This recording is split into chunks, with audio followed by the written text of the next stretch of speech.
Have you ever been on a first date that felt less like a connection and more like an audition? Like they weren't really showing up. They were performing. Scripted lines, practiced smiles, carefully curated charm.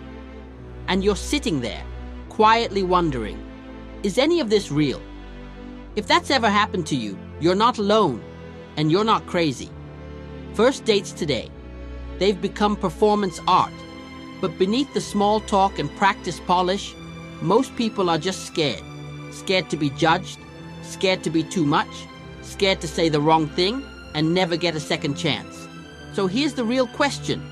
How do you cut through the noise and connect with who they really are, right there at the table? What if you had a way to shift the entire energy of the date, from audition to truth? Stick around, because by the end of this video, you'll know exactly how to create a first date that feels real, grounded, and emotionally honest. Before we dive in, what's the one thing you wish you could know about someone on a first date before investing your energy or heart? Drop it in the comments. Your insight might unlock someone else's breakthrough. Ready to stop playing dating games and start building real connection? Let's begin. Let's be honest. First dates can feel like pressure cookers. Two people sitting across from each other, dressed as their best selves, silently asking, "Can I really be me with you?" No wonder we hold back.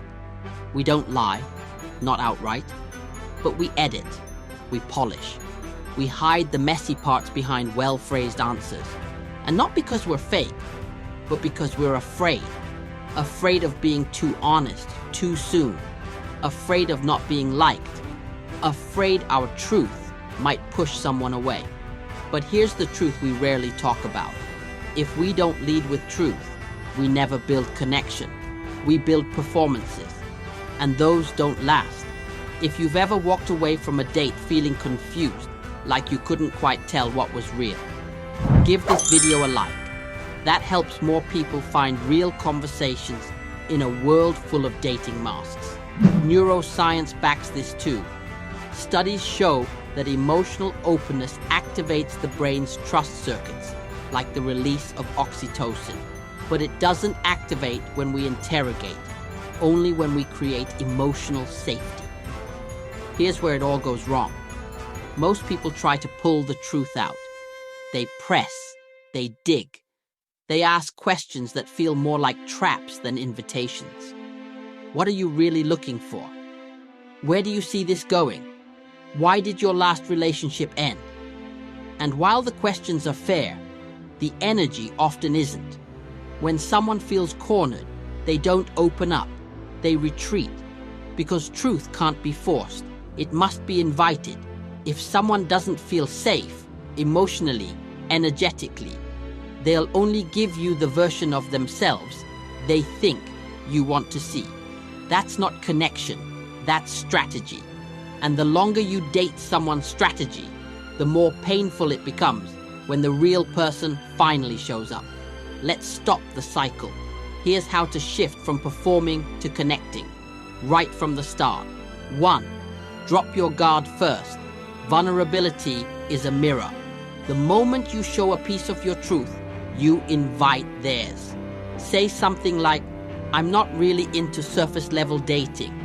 I'd rather know what lights you up or what scares you." That's not heavy. It's honest. It signals, you can be real with me. Drop a quick "I'm in the comments if you're ready to lead with vulnerability. 2. Ask soul-level questions. Forget the job interview stuff. Ask, what's something that shaped the way you love? When do you feel most like yourself? What does emotional safety feel like to you? These aren't tricks, they're invitations. They show you want to know the real them, not just their highlight reel. Got a great soul-deep question of your own? Share it in the comments. Let's build a question bank for real connection. 3. Listen like it matters. Put down your phone, lock into their eyes, mirror what they say back to them. Presence is power, because people don't remember everything you said, but they always remember how safe they felt when they said it. 4. Watch with your eyes, not just your ears. Words are only half the story. If their smile fades after every sentence, or their body tenses when you ask something real, pay attention. The body always tells the truth. What's one thing you've picked up from someone's body language that told you more than words? Drop your story in the comments. This isn't just good advice. It's grounded in science.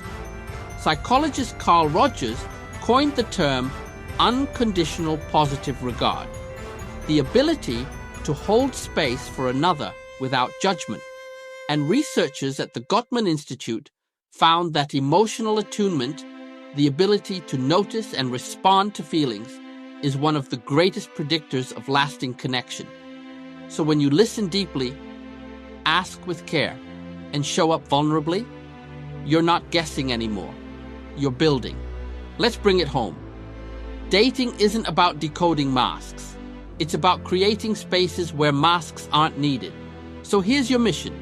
The next time you meet someone new, show up first. Say one thing that's real, one thing that matters to you. Ask one question that invites a story, not a statistic. And listen like the answer could change everything, because it might. If you're ready to date this way, type "I'm in the comments. And if this video helped shift your mindset, like it, share it, and subscribe to Dovey Hearts for real, no fluff advice on building truth in love. Your journey to connection starts not with the right person, but with the right presence. And remember, truth isn't something you uncover. It's something you co-create, moment by moment, heart to heart. Let's make space for that.